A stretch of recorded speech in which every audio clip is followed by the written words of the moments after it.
For those of you who don't know me, my name is Karen Humann.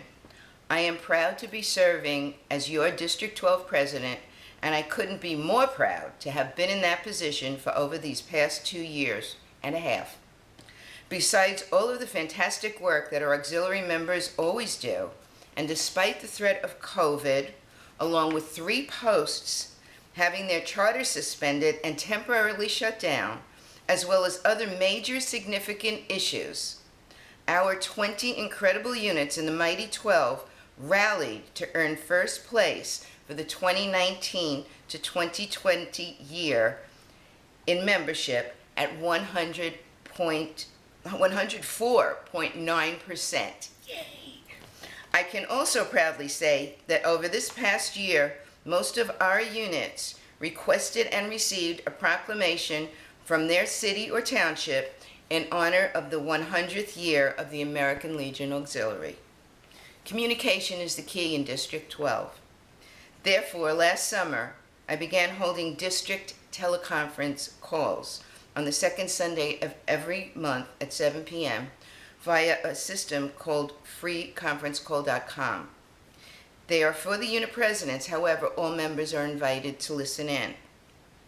Although I'm constantly sending emails, newsletters, and at times snail mail, the call is to go further into details about the information and to answer any questions. We then review what each unit is doing for the following month. This is a terrific way to learn, share ideas, and invite others to each event. Of course, on a monthly basis, a district newsletter is created, placed on the District 12 Facebook page, and both emailed as well as snail mailed to all unit presidents. The presidents, in turn, are asked to ensure a copy is accessible to all members at their post home. During the 2019 to 2020 year, the units were given a challenge sheet to complete. It's similar to the one that Department President Ann King Smith gave to the district presidents. The challenge sheet was to be turned in at Constitutional Conference. Initially, we voted that the prize would be a dinner for the units who won to enjoy. Of course, that dinner was going to be on me. Unfortunately, COVID made it impossible to share a dinner, and Constitutional Conference was canceled. Fortunately, though, a final district meeting for the 2019 to 2020 year was held the last Saturday in June. Cheryl Rector, president of Unit 200, Satellite Beach, was quite surprised and more than thrilled when I called her name and asked her to come up to receive a check for $100 for her unit, the winners. Although I would love to mention the great things that every unit does, my presentation would take all day. I was also once told not to mention the unit number as others might feel left out, so I'm only going to mention the highlights of what has been going on in District 12 with no mention of the unit number and/or location. There was originally one unit that started a program where homeless veterans could go to a laundromat on a weekly basis and wash their clothing. As a matter of fact, I'm proud to say the program was started by District 12's own department president, Ann King Smith. It grew so quickly that a second unit decided to assist, and then there were 2. In the summer of 2019, a third unit, together with a local VFW, joined in, and now there are 3 units assisting homeless and low-income veterans. Way to go. To add to that, there is a unit in District 12 that sponsors a laundry facility that's open specifically for homeless veterans.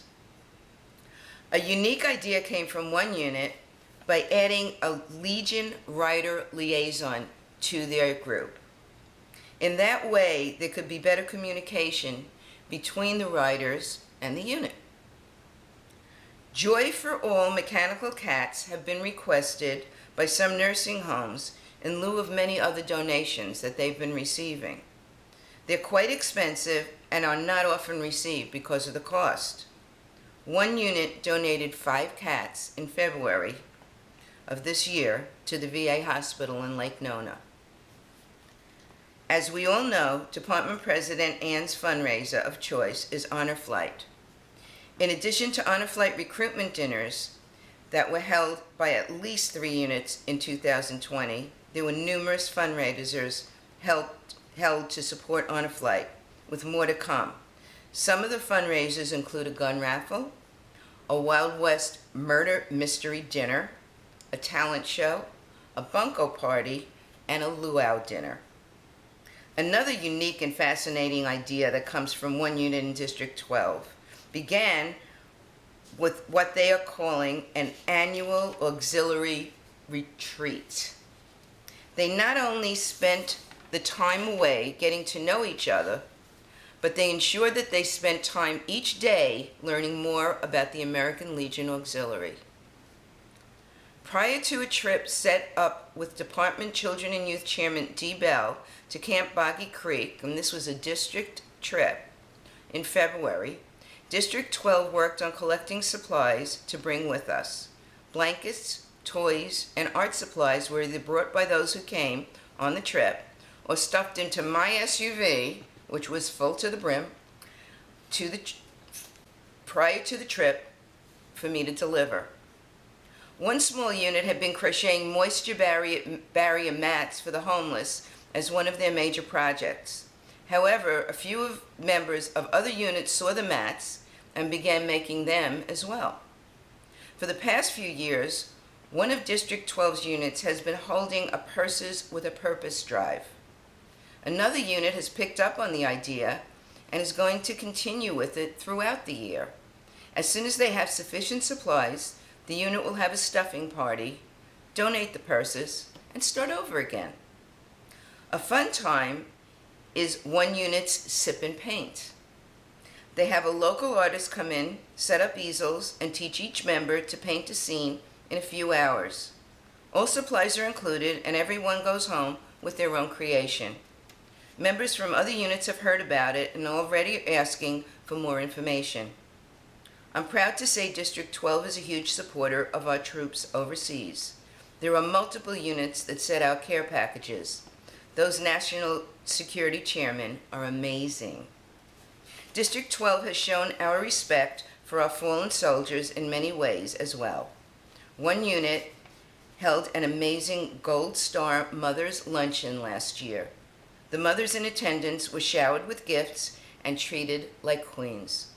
Another unit supported the 660, in which 660 flags are placed for the 22 veteran suicides per day, which totals to 660 per month. In support of Florida Operation Homefront, one unit picked up school supplies from 4 different Dollar Tree stores and delivered them to schools in need. In order to boost membership, some units have a standard telephone number for all members to call, will pay next year's dues for 1 to 3 random members who pay their early bird dues, and have monthly drawings for paid members in attendance.